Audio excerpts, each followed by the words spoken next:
Ver abi de. Hasan işine.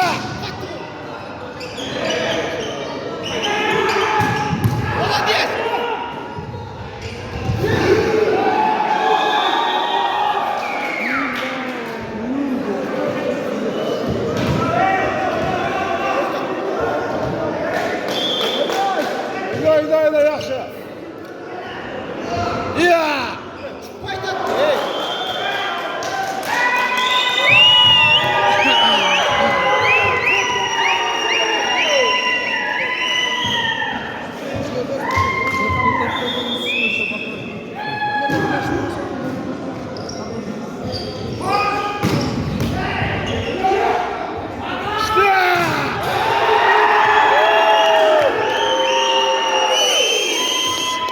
Allah adayda.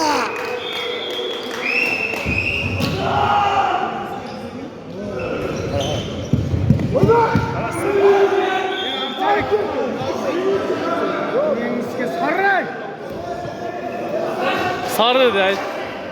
Neyse gidiyor.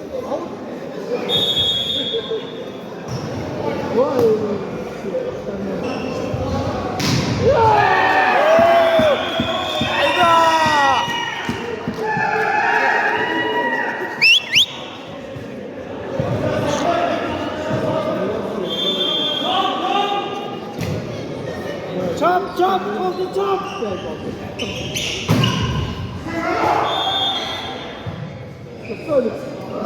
Bu niye çıkmaz ne oldu?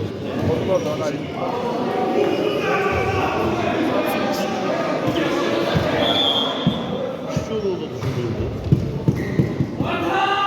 Renk vergen mi?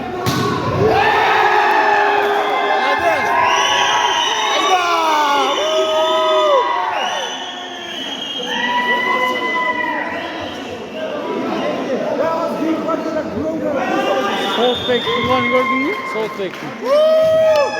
Oldu çap. Benim burada bir çocuğum.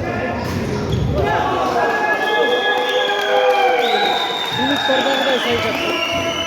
Son maatına toplayacağım. 11 iken. Topla son maatına. Qara. Yaxşı. Qara, yaxşı.